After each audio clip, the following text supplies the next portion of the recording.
2015년 여름, 충주 바닥에서 검은 승용차 한 대가 끌려 올라왔습니다.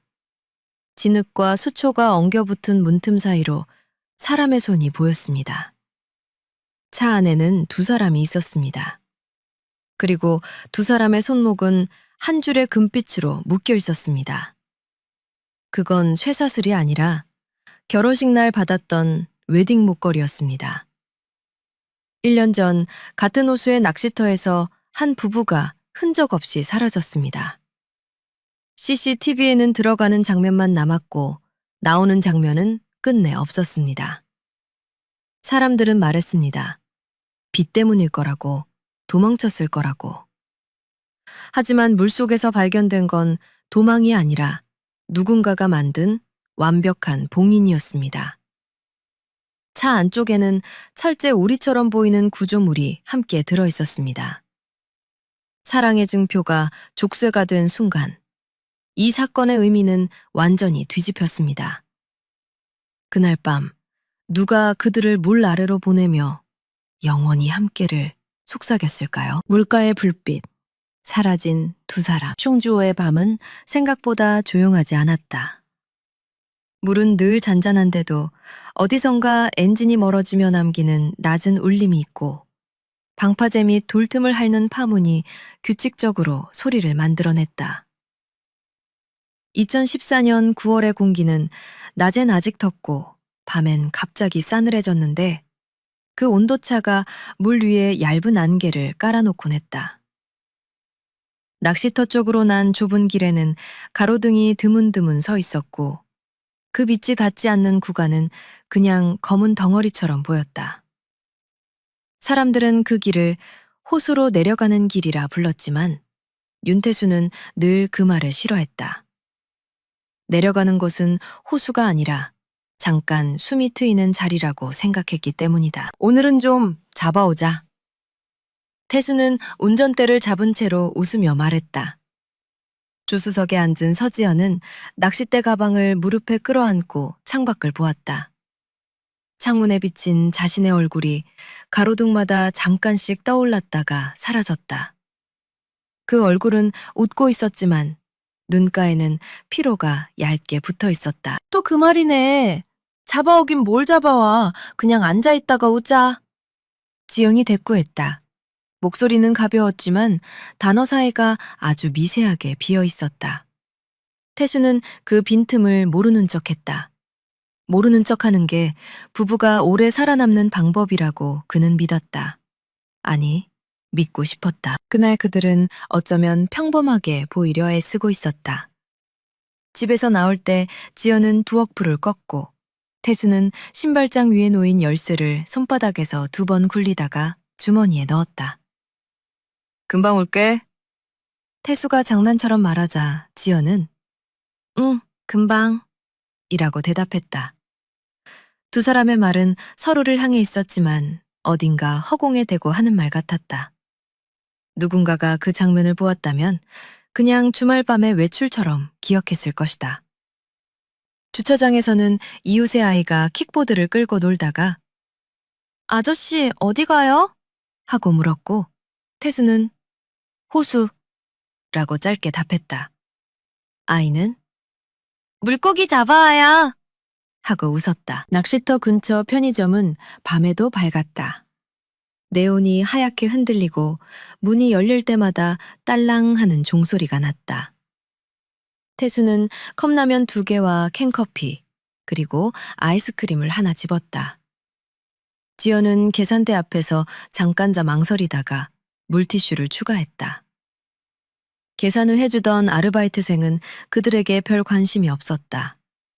그저 바코드 소리를 듣고 영수증을 내밀고 조심히 다녀오세요 라고 말했다.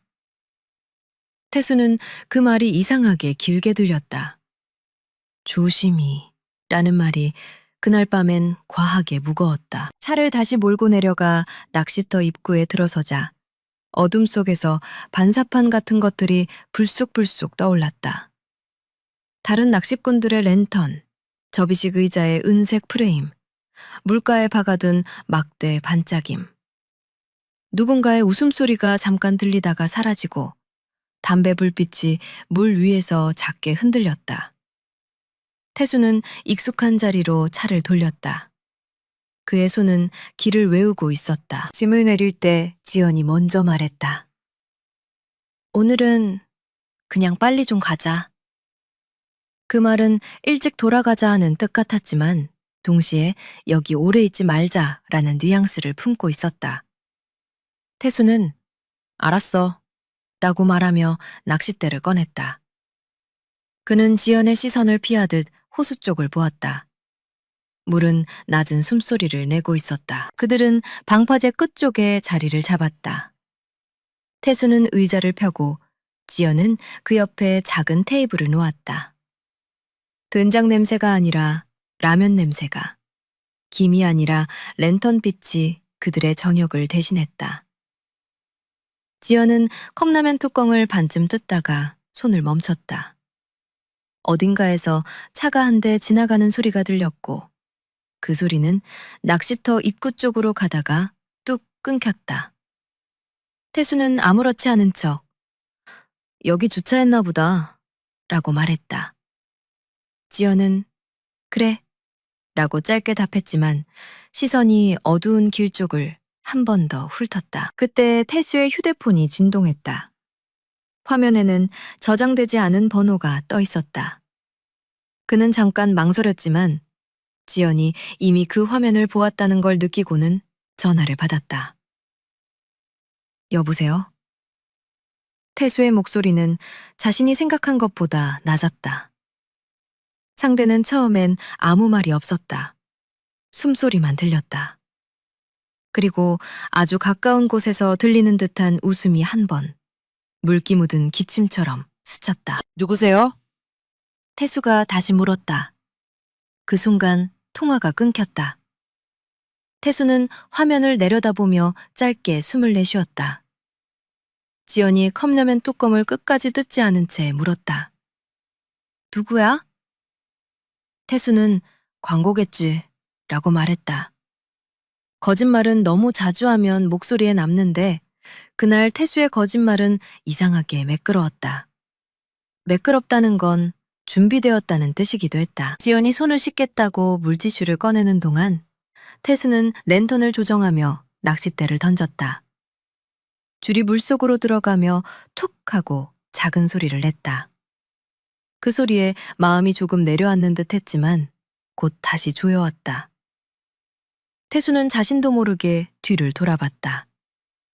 길 쪽 어둠에는 아무것도 없었다. 그런데도 그는 누군가가 서 있는 것처럼 느꼈다. 눈으로는 보이지 않는데 피부가 먼저 아는 기척. 물가에서만 느낄 수 있는 종류의 불안이었다. 밤이 조금 더 깊어지자 낚시터의 소리는 더 줄어들었다.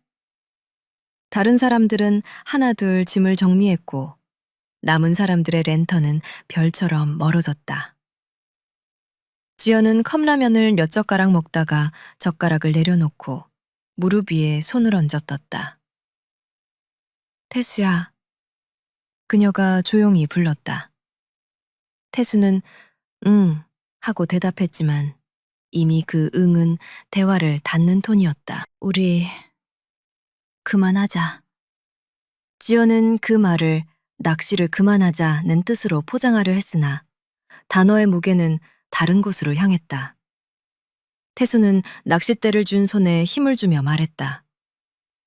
지금 와서 그 얘기야? 여기서? 지연은 고개를 숙였다. 여기니까. 아무도 없으니까. 그녀가 말했을 때 멀리서 차문이 닫히는 소리가 났다. 쿵 하는 소리 하나가 밤을 단번에 찢어놓는 것 같았다. 태수는 자리에서 일어나 편의점 봉지를 뒤적이며 캔커피를 꺼냈다. 그는 캔을 따서 지연에게 내밀었다. 일단 마셔. 방공기차. 지연은 잠깐 망설이다가 캔을 받았다. 손끝이 떨렸다. 그녀는 캔을 한 모금 마시고 다시 태수의 얼굴을 보았다. 그 눈빛에는 묻고 싶은 말이 많았지만 그 모든 말이 결국 한 문장으로 수렴하는 듯 했다. 그 사람 아직도 라는 문장으로. 그때였다. 뒤쪽 길에서 발소리가 났다. 모래를 밟는 소리와 잔돌이 굴러가는 소리가 섞여 있었다. 태수는 몸이 먼저 굳었다. 지연은 캔을 쥔 채로 천천히 고개를 돌렸다. 랜턴빛이 닿지 않는 곳에서 누군가가 아주 조심스럽게 다가오고 있었다. 얼굴은 보이지 않았다. 그러나 그 사람의 손목에서 아주 잠깐 금빛이 번쩍였다. 금속이 아니었다. 금빛은 이상하게 부드러웠다. 마치 목걸이처럼 누군가의 체온을 오래 머금은 것처럼 보였다. 태수의 휴대폰이 다시 진동했다. 같은 번호였다. 그는 전화를 받기도 전에 화면 위로 알림이 하나 떴다. 메시지는 단 한 줄이었다. 영원히 함께 있게 해줄게. 태수는 그 문장을 읽는 순간 자신의 입안이 마르는 걸 느꼈다. 지연은 그 문장을 들어간 흔적만 남고 나간 흔적은 없었다. 윤태수는 화면 위에 떠 있는 문장을 다시 읽었다. 영원히 함께 있게 해줄게. 글자는 짧았지만 그 짧음 때문에 더 차갑게 느껴졌다. 마치 누군가가 미리 연습한 문장처럼 감정을 담지 않은 채 정확히 목적만 전달하는 문장 같았다. 그는 손바닥에 땀이 고이는 걸 느꼈고 그 땀이 휴대폰 케이스를 미끄럽게 만들었다. 서지연은 메시지를 직접 보진 못했지만 태수의 얼굴이 굳어가는 속도를 보고는 이미 본능적으로 알아차렸다. 무언가가 지금 이곳에서 이 어둠과 물소리 사이에서 더는 되돌릴 수 없는 방향으로 굴러가기 시작했다는 것을. 길 쪽 어둠에서 누군가가 한 걸음 더 다가왔다. 랜턴 불빛은 마치 그 사람을 피하려는 것처럼 허공을 비추다가 물결 위로 흩어졌다. 태수는 손에 쥔 낚싯대를 내려놓고 지연의 팔꿈치를 아주 가볍게 잡았다. 안으로 가자. 라고 말하려 했지만 목소리는 입 밖으로 나오지 않았다. 지연이 먼저 낮게 말했다. 누구야? 그 말은 질문이라기보다 경고였다. 대답 대신 들려온 건 신발 밑창이 자갈을 살짝 긁는 소리와 숨을 고르는 소리였다. 그리고 아주 짧게 누군가의 웃음. 방금 전 전화기 너머에서 들렸던 그 웃음과 비슷했다. 태수 씨. 그때 어둠 속에서 여자의 목소리가 나왔다. 낯설지 않은 호명은 공기를 더 무겁게 만들었다. 지연의 눈이 순간적으로 커졌다. 태수는 마치 누군가에게 목덜미를 잡힌 사람처럼 굳어 있었다. 누구세요? 태수가 겨우 입을 열었을 때 목소리는 평소보다 한 톤 낮았고 끝이 갈라졌다. 여자는 조금 더 앞으로 나왔지만 얼굴은 여전히 그림자였다. 다만 손목에서 번쩍였던 금빛이 다시 한번 보였다. 금속 고리 하나가 랜턴에 흔들리는 빛에 잠깐 걸렸다가 사라졌다. 돌려줄 게 있어요. 여자가 말했다. 말투는 이상할 정도로 차분했다. 지연 씨한테도. 지연은 그 순간 자신의 가슴이 아주 작게 내려앉는 느낌을 받았다. 누군가가 그녀의 이름을 알고 있다는 사실보다 그 이름을 부르는 태도에 더 소름이 돋았다. 친한 사람처럼 부르지만 친하지 않은 사람만이 가질 수 있는 거리감이 섞여 있었다. 지연은 태수 쪽을 힐끗 봤다. 태수는 대답하지 못하고 있었다. 그 침묵은 모른다가 아니라 안다에 가까웠다. 지연은 캔커피를 쥔 손을 조금 더 세게 움켜쥐었다. 캔이 찌그러지며 작은 소리가 났다. 그녀는 태수에게 속삭이듯 말했다. 우리 그냥 가. 태수는 고개를 끄덕였지만 그 끄덕임은 확신이 아니라 공포에 가까웠다. 여자는 길을 막지는 않았다. 대신 아주 조용히 한마디를 덧붙였다. 여기서 소리 지르면 더 늦어요. 그 말이 무엇이 늦는지 설명하지 않았는데도 태수는 그 의미를 알아듣는 사람처럼 입술을 깨물었다. 지연은 그런 태수의 표정을 보고 자기 안에서 무언가가 빠르게 식어가는 걸 느꼈다. 분노였을 수도 있고 믿음이었을 수도 있었다. 태수는 결국 한 발을 내디뎠다. 여자가 가리킨 방향은 주차장 쪽이 아니라 낚시터 뒤편 골목이었다. CCTV가 닿지 않는, 가로등도 거의 없는 방향. 지연은 그 순간까지도 왜 저쪽으로? 라는 질문을 끝까지 붙잡고 있었지만 태수의 손이 그녀의 손목을 잡고 끌어당기는 힘이 생각보다 강했다. 태수는 숨이 가빠져 있었고 그의 손끝은 차가웠다. 잠깐이면 돼. 태수가 말했다. 진짜 잠깐. 지연은 그 말이 자신을 설득하기 위한 말이 아니라 태수가 스스로를 속이기 위한 주문처럼 들려 더 불안해졌다. 골목 끝에는 차 한 대가 서 있었다. 윤태수의 차가 아니었다. 검은색 세단. 창문은 짙게 선팅되어 있었고 엔진은 꺼진 채였다. 여자는 차 옆에 서서 문을 열지도 않은 채 말했다. 그만해. 태수가 말했다. 목소리가 떨렸다. 여자는 고개를 아주 조금 기울였고 그 움직임에서 이상한 애정이 느껴졌다. 그만할 수 없어요. 여자가 조용히 대답했다. 당신이 먼저 시작했잖아요. 그 말이 끝나자마자 지연은 캔커피에서 희미하게 쓴맛이 올라오는 걸 느꼈다. 그녀는 방금 전 한 모금을 마셨을 뿐인데 혀끝이 무거워지며 입안이 마르는 느낌이 들었다. 피곤해서 그런가? 라고 생각하려 했지만 그 생각은 문장으로 완성되기도 전에 흐려졌다. 지연은 자신의 눈꺼풀이 갑자기 두꺼워진 것처럼 내려앉는 걸 느꼈고 태수의 손을 붙잡으려 했지만 손끝이 제대로 힘을 받지 못했다. 지연아. 태수가 그녀를 불렀다. 그 부름에는 공포와 후회가 동시에 섞여 있었다. 지연은 그 순간 태수도 뭔가를 마셨거나 아니면 이미 알고 있었거나 혹은 둘 다일 수 있다는 생각을 했다. 여자는 차문을 열었다. 문이 열리는 소리는 이상하게 크게 들렸다. 골목의 어둠이 차 안으로 더 깊게 빨려 들어가는 것 같았다. 지연은 마지막 힘으로 발을 뒤로 빼려 했지만 다리가 말을 듣지 않았다. 몸이 천천히 자신이 원하지 않는 방향으로 기울었다. 그녀의 시야가 흔들렸고 호수 쪽에서 들리던 물소리가 멀어지다가 다시 가까워졌다. 그 다음 장면은 마치 필름이 끊긴 것처럼 뚝 하고 사라졌다. 다음 날 아침. 낚시터는 전날과 똑같이 해가 떠올랐지만 공기의 밀도는 달라져 있었다. 새벽에 잠깐 비가 내린 듯 바닥은 촉촉했고 물가에는 희미한 발자국이 남아 있었다. 첫 손님으로 들어온 단골 낚시꾼은 방파제 끝에서 낯선 풍경을 봤다. 접이식 의자 2개가 펼쳐진 채였고 작은 테이블 위에는 먹다만 컵라면이 굳어 있었다.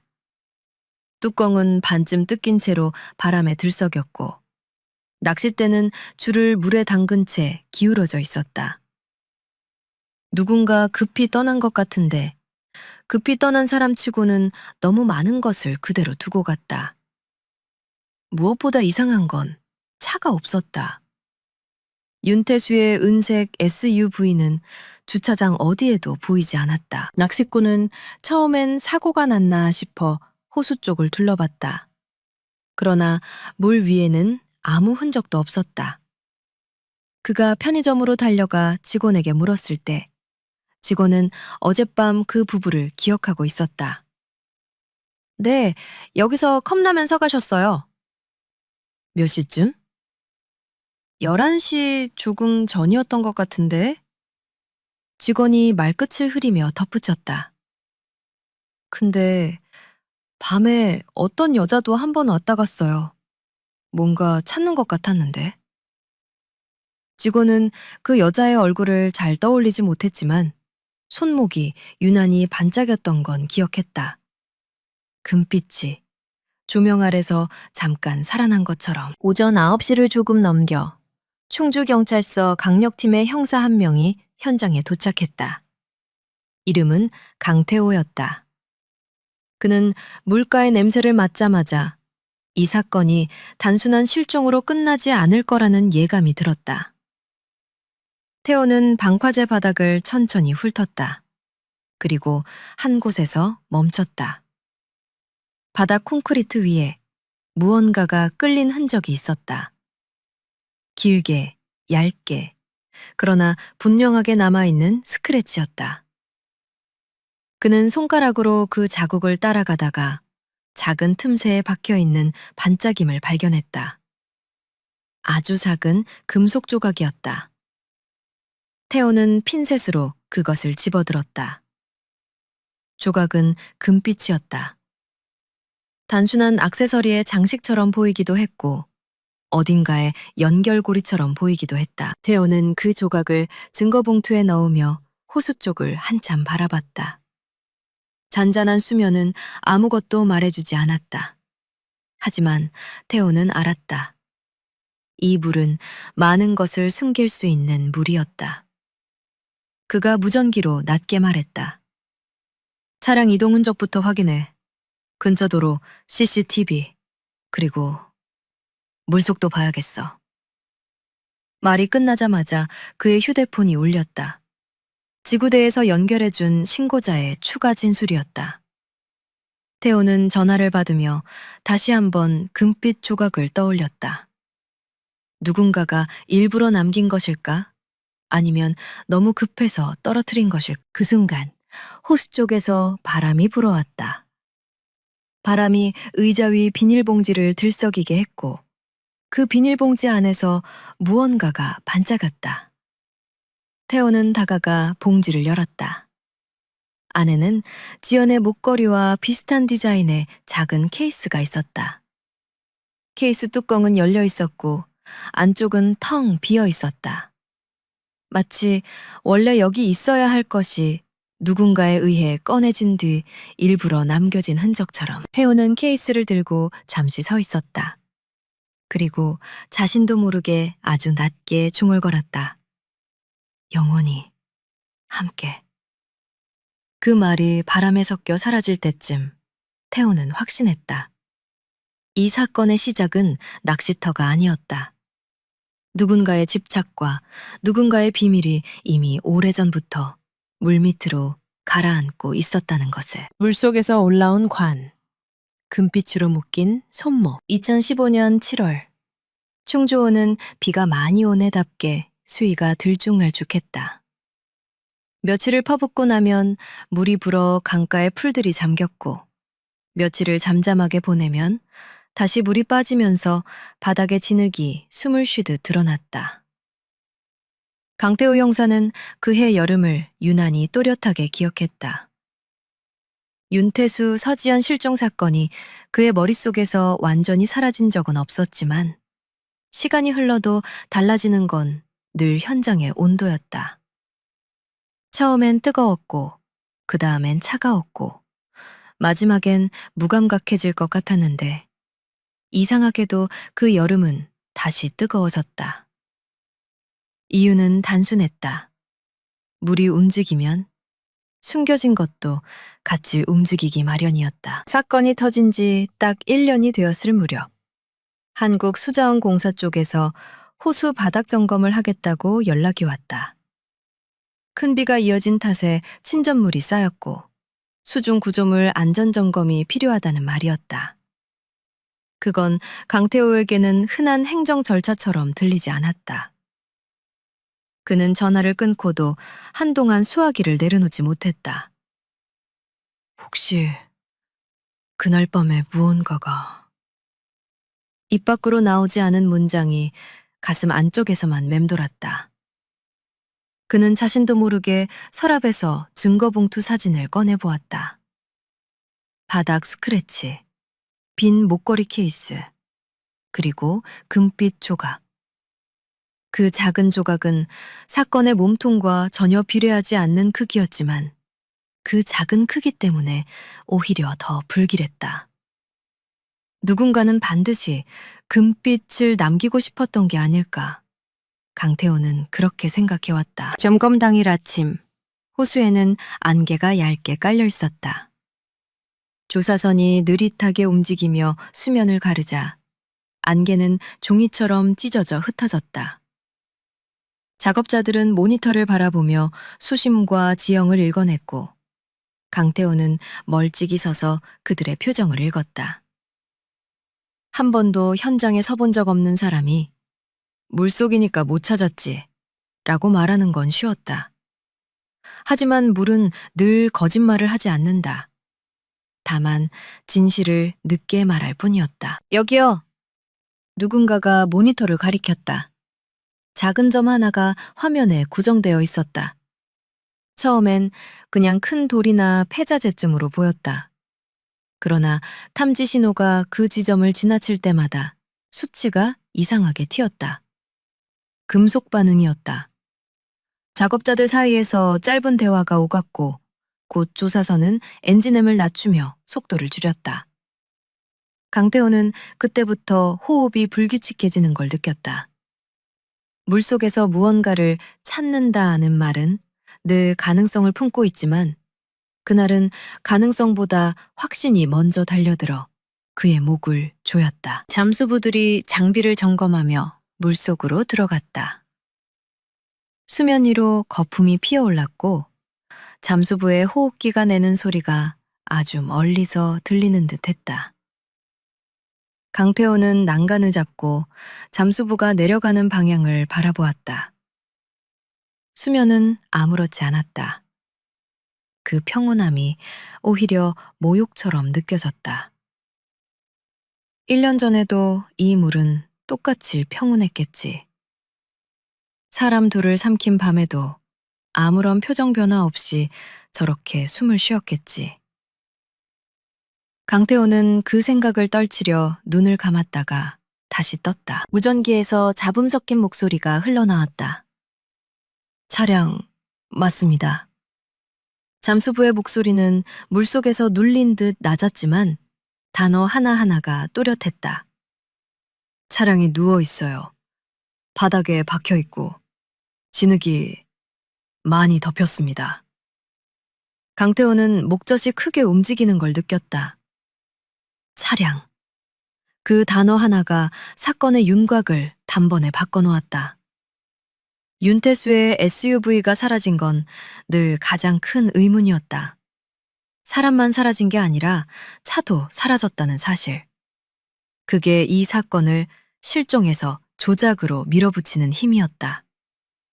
그리고 지금 그 힘이 물속에서 모습을 드러내고 있었다. 인양 장비가 들어왔다.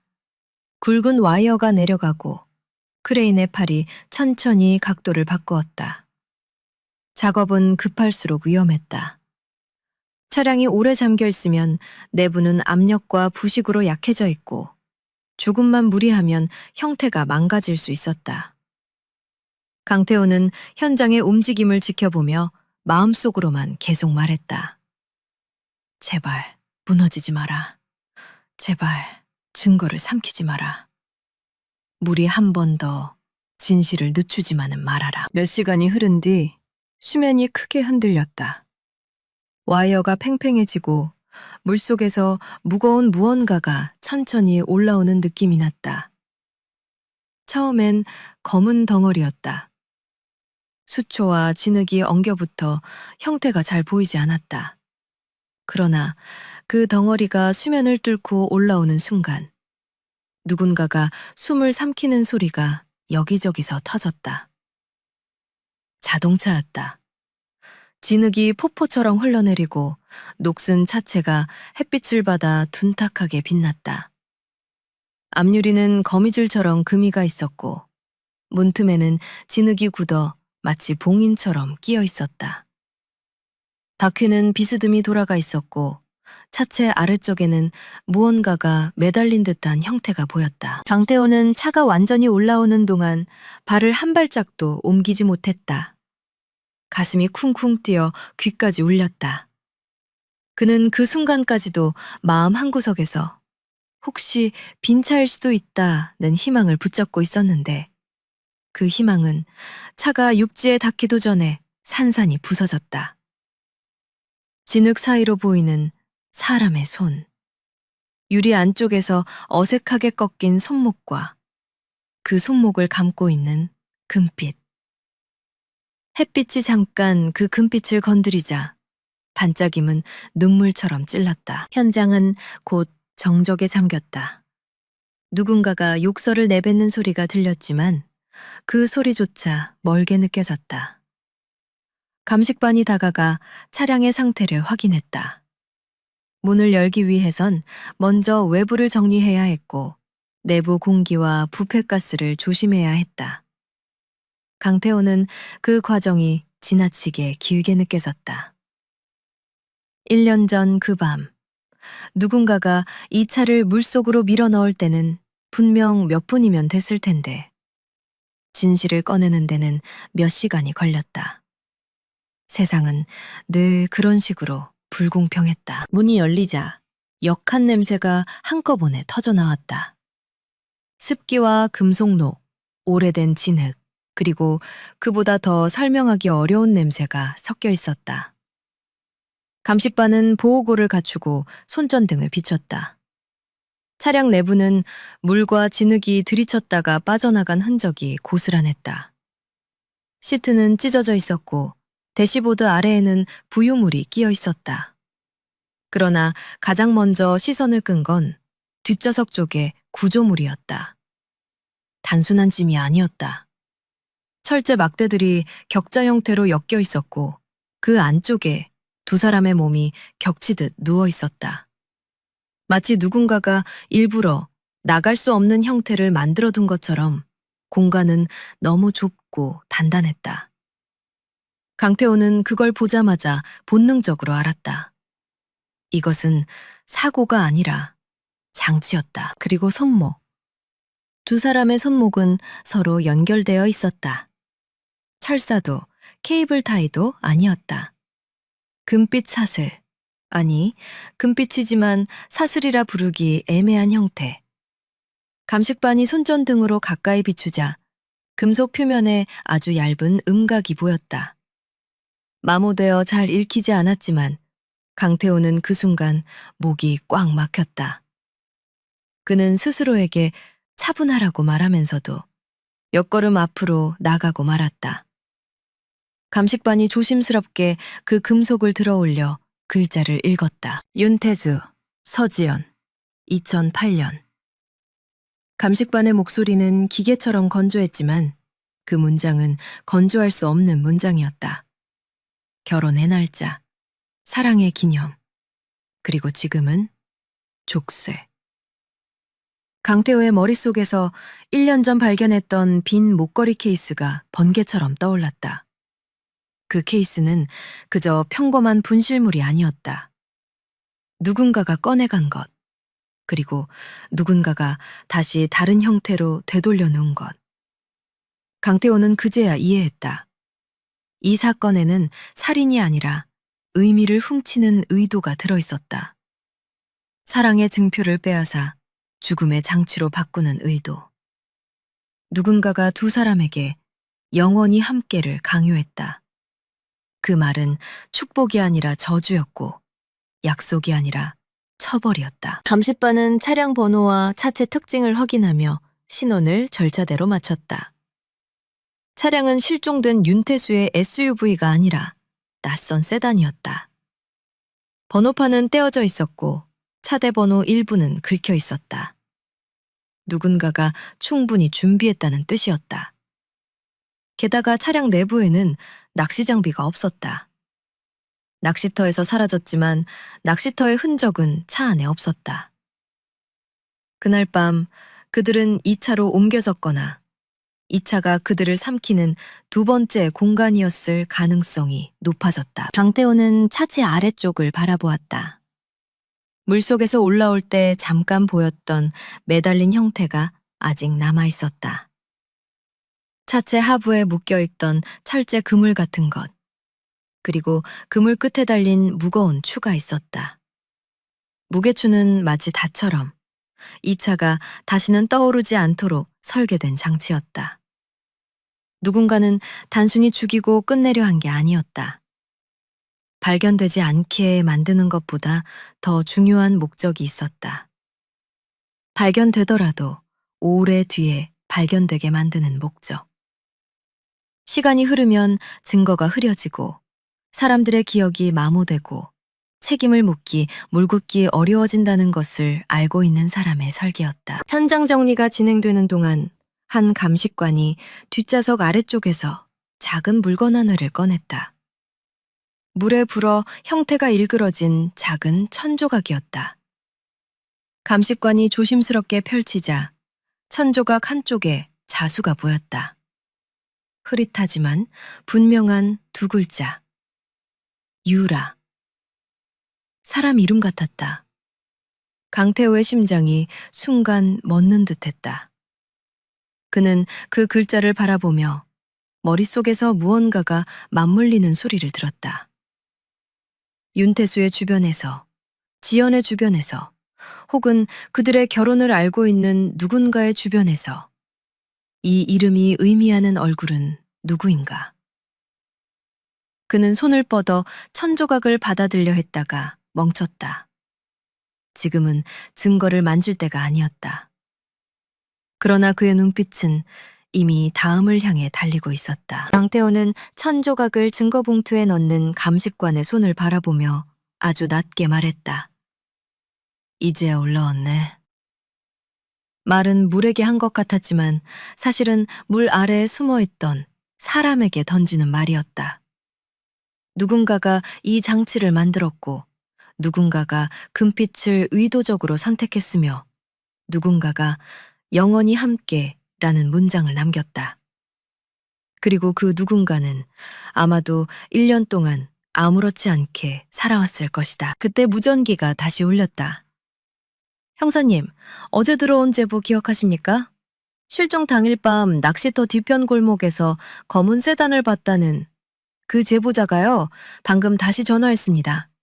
그날 차 옆에 있던 여자가 손목에 금목걸이를 감고 있었다고 합니다. 강태호는 눈을 감았다가 천천히 떴다.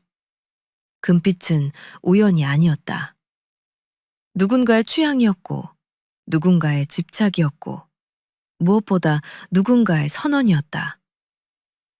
그는 호수 쪽을 한 번 더 바라봤다. 물은 여전히 평온했다. 하지만 이제 강태호는 안다. 평온한 물 위로 올라온 건 사건의 끝이 아니라 시작이라는 것을. 그리고 그 시작에는 이름이 하나 붙기 시작했다. 유라라는 이름이. 그 이름이 누구인지 확인하는 순간 또 하나의 문이 열릴지도 모른다는 불길한 예감이 강태호의 등골을 서늘하게 훑고 지나갔다. 황금의 의미가 뒤집히는 순간 수원 국과수의 복도는 늘 같은 냄새가 났다. 소독약과 종이, 금속 장비가 오래된 공기 속에서 섞여 만들어내는 냄새였다. 강태호가 그곳을 찾을 때마다 느끼는 것은 사건이 현장에서 기록으로 옮겨지는 순간의 차가움이었다. 물속에서 올라온 차량은 이미 사진과 수치, 표본으로 쪼개져 각자의 번호를 부여받고 있었다. 윤태수와 서지연이라는 이름도 이제는 보고서의 한 줄로 정리될 준비를 하고 있었다. 다만 강태호는 알고 있었다. 보고서가 아무리 깔끔해도 누군가가 그들에게 남긴 의도가 깔끔하지 않다는 것을. 부검실 앞에서 감정관이 장갑을 벗으며 말했다. 사고사로 보기 어렵습니다. 목소리는 담담했지만 단정적이었다. 폐에서 물이 확인됐고 제압 흔적이 있습니다. 무엇보다 공간이요. 뒷좌석에 설치된 구조물 자체가 정상적이지 않습니다. 강태호는 고개를 끄덕이며 유리 너머의 차량 내부 사진을 바라봤다. 철제 격자, 그 안에 맞춰진 듯한 사람의 자리, 그리고 바닥에 추가 달린 그물망 같은 장치. 누군가는 이 차를 이동수단이 아니라 수장장치로 만들었다. 물속에서 흘러가다 우연히 잠긴 것이 아니라 잠기도록 설계된 것이었다. 금색, 확인됐습니까? 강태호가 조심스럽게 물었다. 감정관은 작은 봉투를 건넸다. 봉투 안에는 금빛 사슬이 있었고 사슬이라 부르기엔 애매한 형태로 연결 부위가 비정상적으로 변형돼 있었다. 원래 목에 걸리는 목걸이가 아니라 손목에 채울 수 있도록 잠금이 바뀌어 있었다. 감정관은 확대 사진을 보여주며 설명했다. 여기 보시면 원래 고리였던 부분을 잘라내고 다른 잠금 장치를 달았습니다. 급조가 아니라 금속 작업이 필요합니다. 그리고 음각으로 새겨진 문구는 결혼 기념용이 맞습니다. 강태호는 그 말이 끝날 때까지 숨을 크게 쉬지 못했다.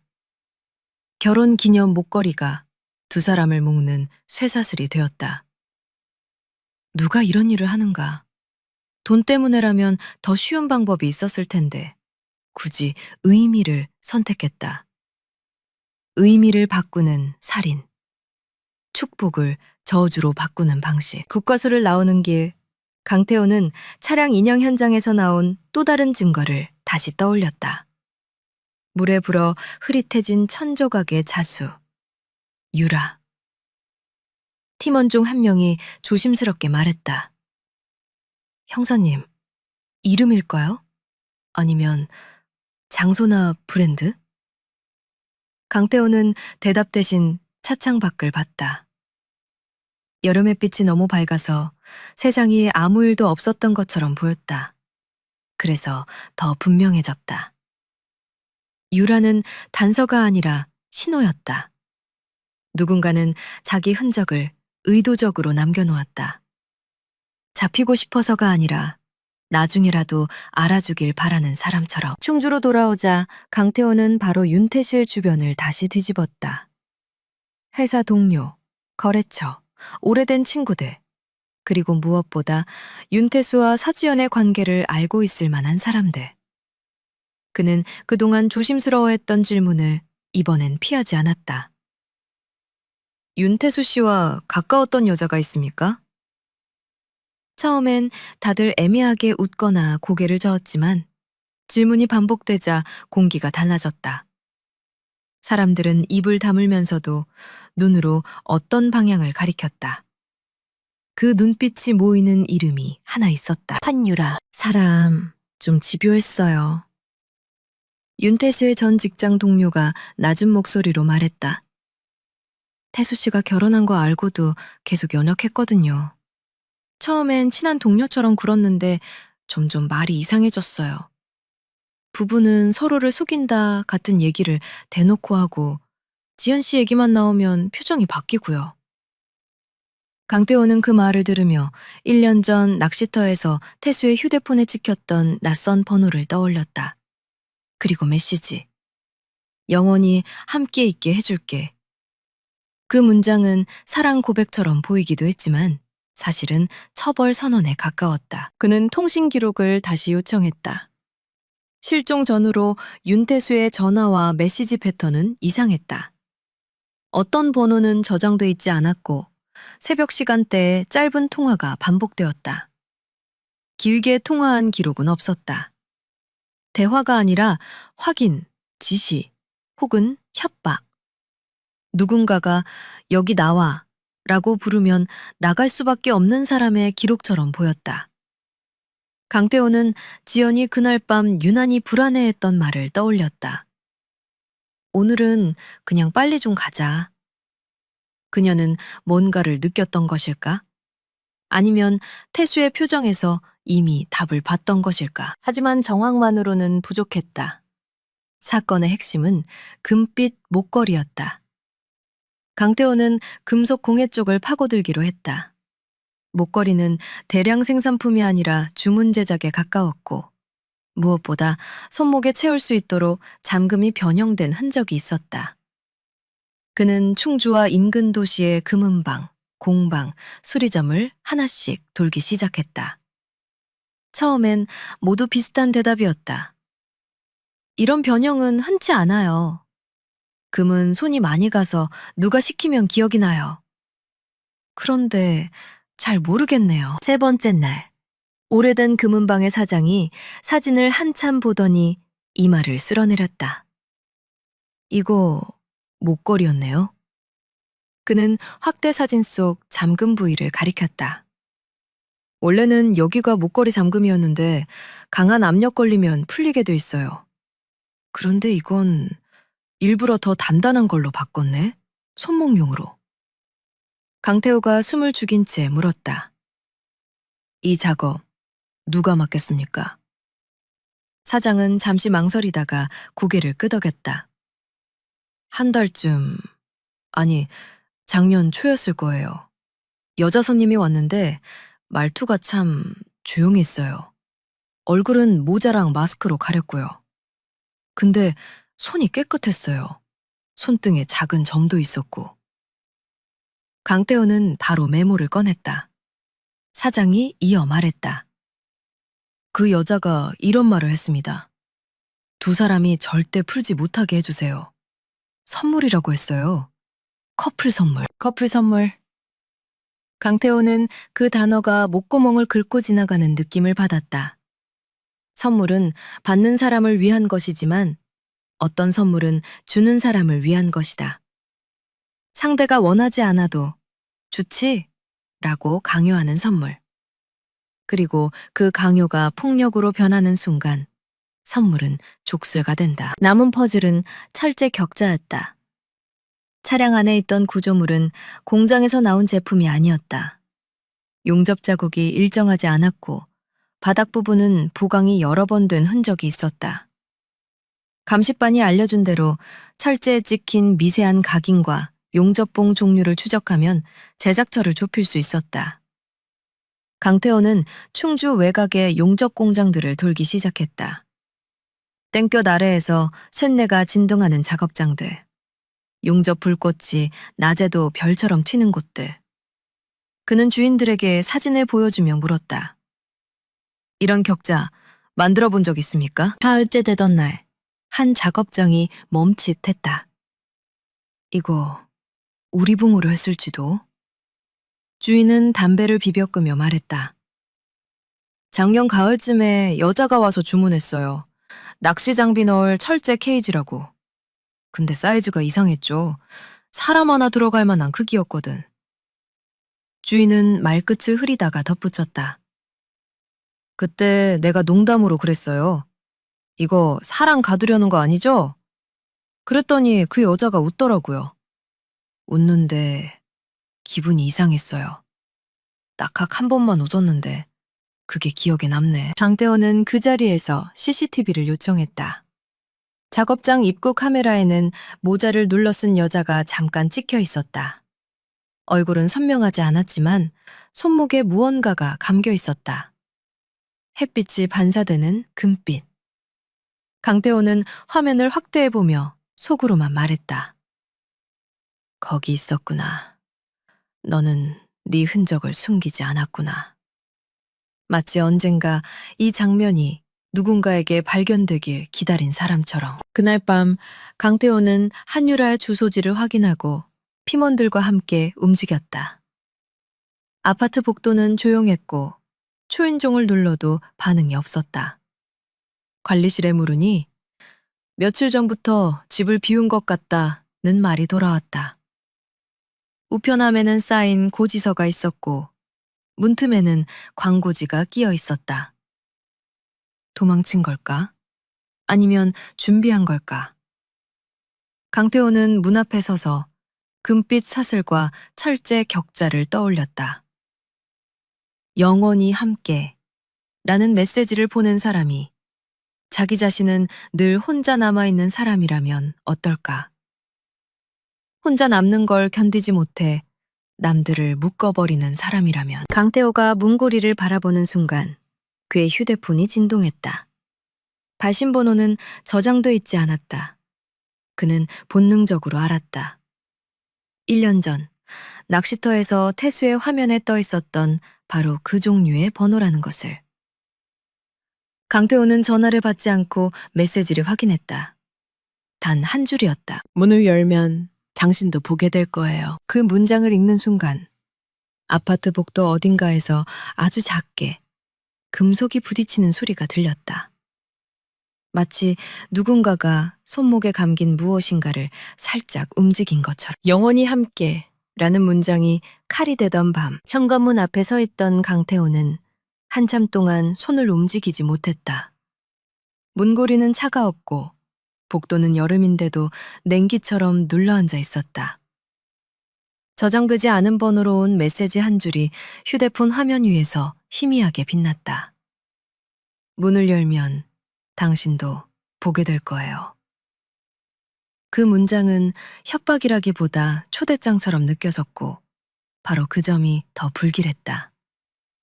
누군가가 자신이 남긴 흔적을 발견해주길 기다렸다는 뜻이었으니까.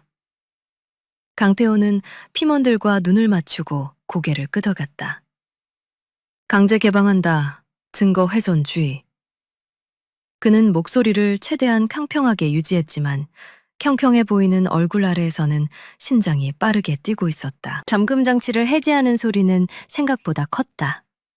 도어락이 삐익 하고 한 번 울린 뒤 금속이 긁히는 소리와 함께 문이 아주 천천히 열렸다. 그 틈 사이로 실내의 공기가 밀려나왔다. 방향제와 먼지, 오래 닫아둔 방에 눅눅함이 섞인 냄새였는데 이상하게도 그 냄새 끝에는 비누 같은 깔끔함이 얹혀 있었다. 누군가가 떠나기 전 일부러 정돈해둔 공간에서만 나는 냄새였다. 강태호는 그 순간 깨달았다. 한유라는 도망친 게 아니라 빠져나가는 과정까지 사건의 일부로 설계했다는 것을. 집안은 놀라울 정도로 정갈했다. 신발은 방향 맞춰 놓여 있었고 싱크대 위에는 설거지한 그릇이 마른 채로 가지런했다. 거실 탁자 위에는 컵 하나와 조그만 약병이 놓여 있었다. 약병에는 처방전 스티커가 붙어 있었고 이름은 한유라였다. 강태호는 약병을 그대로 두고 사진만 찍게 했다. 약은 수면 유도제가 아니라 항불안제 계열에 가까워 보였지만 그런 분류는 지금 중요하지 않았다. 중요한 건 이 집의 주인이 잠과 불안을 오래 붙잡고 살았다는 사실이었다. 거실 한쪽 벽에는 사진이 있었다. 처음엔 평범한 통경 사진인 줄 알았다. 그러나 가까이 다가가자 그 사진은 풍경이 아니라 호수였다. 충주호의 수면을 찍은 사진이 계절별로 시간대별로 여러 장 걸려 있었다. 안개 낀 새벽의 물, 해질 무렵 붉게 물든 물, 비가 오기 전 회색으로 가라앉은 물. 사진들 사이에는 작은 메모지들이 핀으로 꽂혀 있었는데 메모지에는 날짜와 시간, 그리고 짧은 문장들이 적혀 있었다. 사람이 적은 날, 바람이 센 날, 가로등이 꺼진 구간, 카메라 사갑. 그것은 감상이 아니라 관찰이었다. 사랑하는 장소를 기록하는 방식이 아니라 범행 장소를 고르는 방식이었다. 침실은 더 이상했다.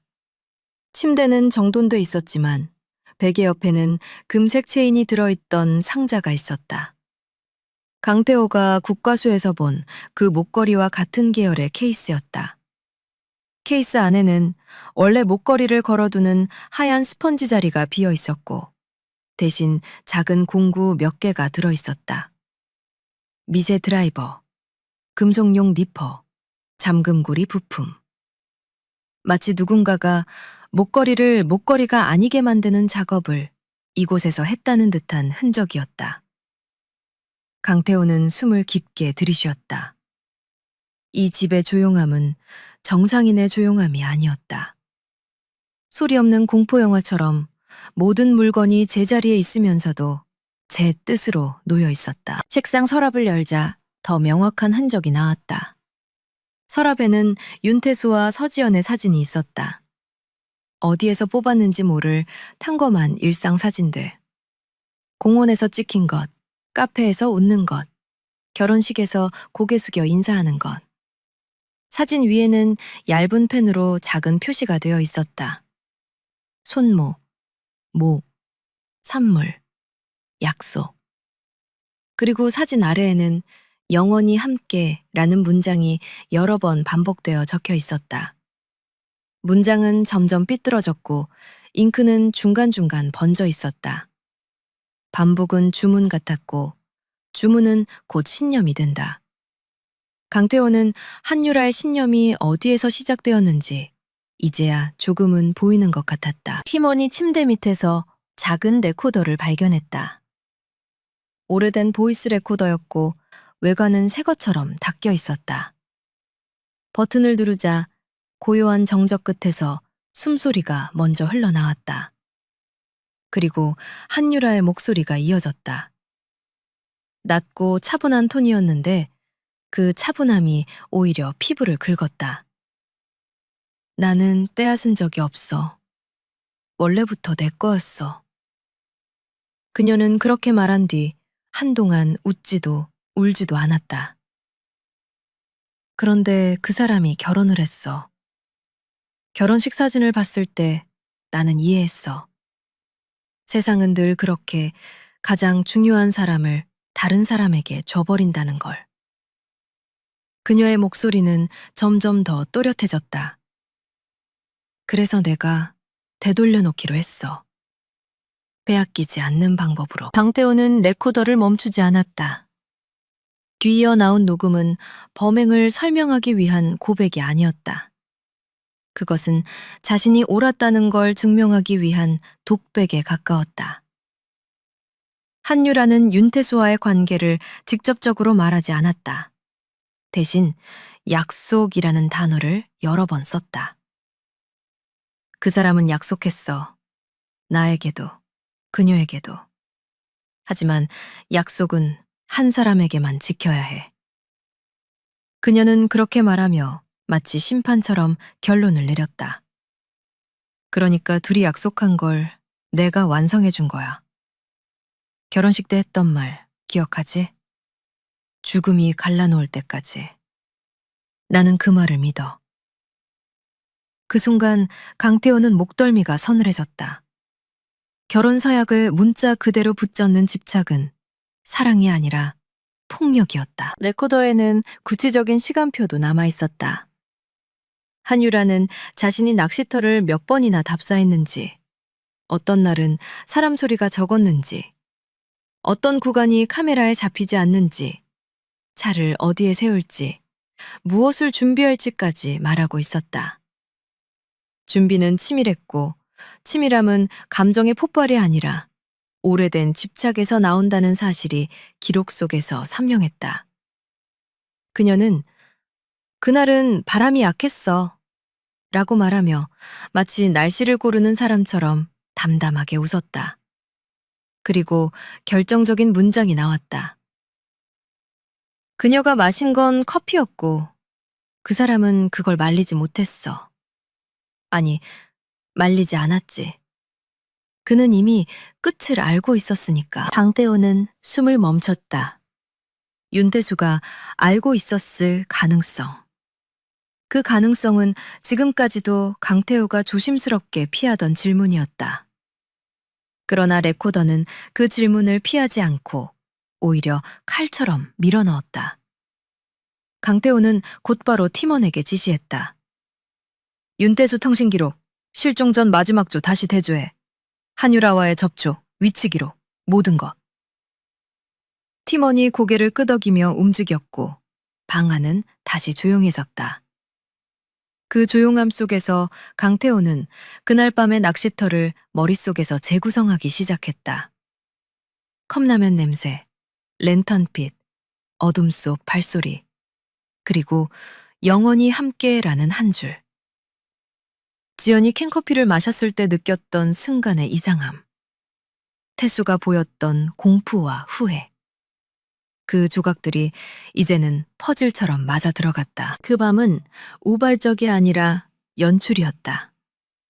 한유라는 둘을 골목으로 끌어냈고 카메라 사각으로 유도했고 지연이 방심할 순간을 정확히 골랐을 것이다.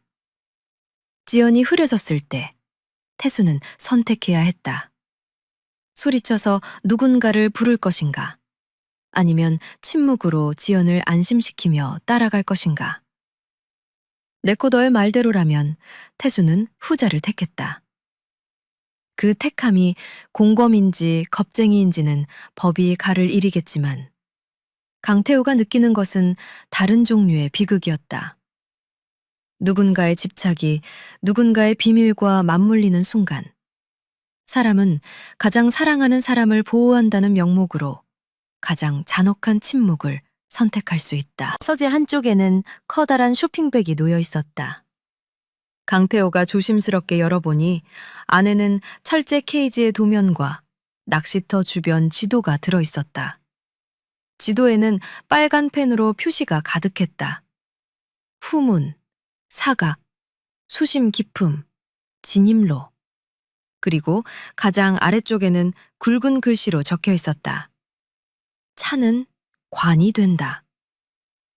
그 문장을 보는 순간 강태호는 1년 전 수면 아래 가라앉아 있던 검은 세단을 떠올렸다. 그 차는 사고의 잔해가 아니라 누군가가 만든 관이었다. 철제 격자 안에서 두 사람이 손목을 금빛으로 묶인 채 물이 차오르는 어둠을 견뎠을 장면이 머릿속을 스쳤다. 그는 그 장면을 끝까지 상상하지 않으려 했지만 상상은 이미 목을 타고 올라와 눈꺼풀 뒤에 그림자를 남겼다. 강태호는 레코더를 멈추고 주머니에서 장갑 낀 손으로 메모를 꺼내 마지막 페이지에 한 줄을 적었다. 한유라는 범행을 숨기지 않았다. 범행을 설명하고 싶어 했다. 그리고 그 아래에 또 한 줄을 덧붙였다. 그녀는 아직 끝내지 않았다. 왜냐하면 집은 너무 깔끔했고 흔적은 너무 선명했고 메시지는 너무 현재형이었기 때문이다. 마치 누군가가 이 모든 발견을 창밖 어딘가에서 지켜보고 있는 것처럼. 그때였다. 거실 창문 밖, 옆동 옥상 난간 쪽에서 아주 잠깐 빛이 반사됐다. 강태호는 본능적으로 창가로 달려가 밖을 내다봤다. 누군가의 손목에서 무언가가 반짝인 듯 했고 다음 순간 그 반짝임은 어둠 속으로 접혀 들어가 버렸다. 강태호의 휴대폰이 다시 진동했다. 같은 번호였다. 그는 화면을 켜지도 않은 채로 이미 어떤 문장이 떠 있을지 알 것 같았다. 그리고 손끝이 차가워지는 걸 느끼며 천천히 메시지를 열었다. 물 위로 떠오른 이름, 그리고 남겨진 약속. 강태호는 휴대폰 화면에 뜬 문장을 보는 순간 숨을 들이마셨다가 내쉬는 법을 잠깐 잊었다. 같은 번호, 같은 방식, 그리고 같은 온도였다. 보고 있죠? 그 아래에는 짧은 위치 공유 링크가 붙어 있었다. 팀원들이 그의 표정을 읽고 곧바로 다가왔지만 강태호는 아무 말도 하지 않은 채 화면만 내밀었다. 누군가가 이 모든 과정을 지켜보고 있었다는 의심은 오래전부터 있었지만 이렇게 노골적으로 나는 여기 있다 라고 말하는 건 다른 차원의 선언이었다.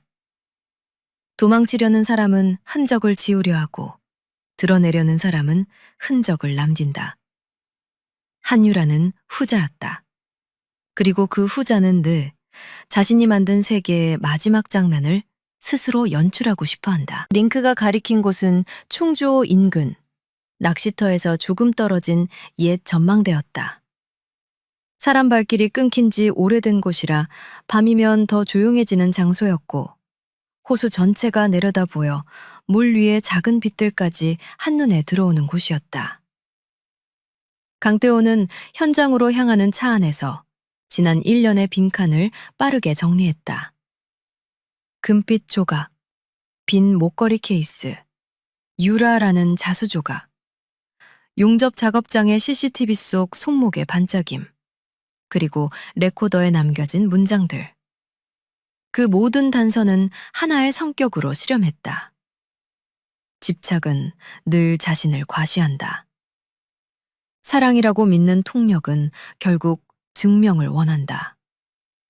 한유라는 증명하고 싶어 했다. 자신이 옳았다는 것을, 자신이 완성했다는 것을, 그들이 영원히 함께 있다는 것을. 전망대 아래에 차를 세우자 밤 공기가 한꺼번에 밀려들어왔다. 바람에는 물냄새가 섞여 있었고 여름밤 특유의 풀향이 묵직하게 깔렸다. 팀원들은 분산 배치했다. 누군가는 아래쪽 숲길을 막고 누군가는 전망대 계단 쪽으로 올라갔다. 강태호는 손전등을 켜지 않았다. 어둠 속에서 빛은 상대를 비추는 동시에 자신도 드러내기 때문이다. 그는 숨을 낮추고 계단을 한 칸씩 밟았다. 오래된 계단은 발끝에서부터 삐걱거렸고 그 소리는 생각보다 멀리 퍼졌다. 전망대 위에는 누군가가 서 있었다. 실루엣만으로도 알 수 있었다. 어깨가 가늘고 머리카락이 길었으며 손목 근처에서 희미한 반짝임이 움직였다. 강태호는 그 반짝임을 보는 순간 몸 안 어딘가에서 차가운 분노가 천천히 끓어오르는 걸 느꼈다. 그 반짝임은 너무 오래 사건을 끌고 다닌 색이었다. 한유라는 뒤돌아보지 않은 채 물었다. 형사님, 호수는 예쁘죠? 목소리는 레코더에서 들었던 것처럼 차분했고 그 차분함이 오히려 섬뜩했다. 사람이 사라져도 물은 아무 일도 없었다는 듯이 그대로 있어요. 강태호는 그녀에게서 두세 걸음 떨어진 곳에 멈춰 섰다. 한유라 씨. 이름을 부르는 순간 그녀의 어깨가 아주 작게 들썩였다. 마치 누군가가 드디어 정답을 말해줬다는 듯한 반응이었다. 한유라는 천천히 돌아섰고 달빛 아래 그녀의 얼굴이 드러났다. 피곤해 보였지만 무너지진 않았다. 눈 밑에는 그늘이 짙었고 입술은 마른 채로 단단히 다물려 있었다. 그러나 눈빛만큼은 이상하게 맑았다. 그 맑음은 죄책감에서 오는 맑음이 아니라 자신이 세운 논리 속에서 스스로를 정당화한 사람의 맑음이었다. 이제 다 봤죠? 한유라가 말했다. 그 목걸이도, 그 차도, 그 우리가 왜 필요한지도. 그러니까 이제는 이해하실 거예요. 그녀는 손목을 들어 올렸다. 손목에는 금빛 체인이 감겨 있었다. 국과수에서 나온 증거와는 다른 체인이었지만 같은 계열의 반짝임이었다. 강태호는 그 순간 이 사건의 금빛이 단지 물증이 아니라 그녀의 언어라는 걸 다시 깨달았다. 그녀는 금빛으로 말하고 있었다. 사랑, 약속, 영원, 그리고 소유. 이해할 필요 없습니다. 강태호가 낮게 말했다. 당신이 한 짓은 살인입니다. 그 단어가 공기를 가르자 한유라의 눈동자가 한 번 흔들렸다. 하지만 흔들림은 잠깐이었다. 그녀는 오히려 웃었다. 아주 작게, 한 번만. 살인이라. 그녀는 호수를 돌아봤다. 형사님은 사랑이 뭔지 알아요? 사랑은 떠나는 걸 허락하지 않는 거예요. 떠나면 그건 사랑이 아니잖아요. 강태호는 그녀의 문장을 반박하고 싶었지만 지금 필요한 건 논쟁이 아니었다. 논쟁은 그녀를 더 오래 무대 위에 세워두는 일일 뿐이었다. 윤태대수 씨랑은 어떤 관계였죠? 강태호가 물었다. 한유라는 그 질문을 기다렸다는 듯 눈을 반짝였다. 관계요? 그녀는 천천히 단어를 고르며 말했다. 그 사람은 나한테 괜찮다고 했어요. 조금만 기다리면 된다고 했어요. 나를 믿어달라고 했어요. 그녀는 고개를 살짝 기울였다. 그런데 어느 날 결혼 사진이 올라왔죠. 그때 알았어요. 세상은 약속을 가장 먼저 배신하게 만든다는 걸. 강태호는 그녀의 말 속에서 한 가지를 뽑아냈다. 약속. 윤태수는 약속을 했다. 그 약속이 진심이었는지 이용이었는지 순간의 도피였는지 그것은 이제 윤태수에게 물을 수 없었다. 하지만 그 약속이 한유라의 머릿속에서 정당한 권리로 변해갔다는 건 분명했다. 그래서 당신은 그 약속을 완성했다고 믿는 겁니까? 강태호가 말했다. 한유라는 고개를 끄덕였다. 결혼 서약은 거짓말이 아니잖아요. 죽음이 갈라놓을 때까지. 그 말은 진짜예요. 그녀는 한 걸음 앞으로 다가왔다. 나는 거짓말을 싫어해요. 그래서 거짓말을 끝내준 거예요. 그들이 서로에게 했던 말을 내가 지켜준 거죠. 강태호는 그 말이 더 이상 인간의 감정이라기보다 하나의 종교처럼 들린다는 걸 느꼈다. 신념은 설득되지 않는다. 신념은 멈춰야 한다. 그때 팀원들이 뒤쪽에서 천천히 모습을 드러냈다. 한유라는 그제야 상황을 눈치챘지만 놀라지 않았다. 오히려 고개를 끄덕이며 말했다. 여기서 끝내는 거군요. 그녀의 목소리에는 후회가 없었다. 강태호는 손목 수갑을 꺼내며 마지막으로 말했다. 당신이 끝내는 게 아닙니다. 법이 끝냅니다. 그러나 한유라는 수갑이 채워지는 순간에도 시선을 호수에서 떼지 않았다. 그 시선은 마치 물 아래 어딘가에 아직도 자기 작품이 남아있다고 말하는 듯 했다. 체포 후 수사는 빠르게 정리되기 시작했다. 한유라의 집에서 나온 레코더와 도면, 금속 공구, 답사 기록은 범행의 계획성을 뒷받침했고 용접 작업장 기록과 금은방 증언은 의미의 변형이 어떻게 현실이 되었는지 보여줬다. 가장 잔인한 부분은 그 모든 준비가 순간의 폭발이 아니라 오래된 연출이었다는 사실이었다.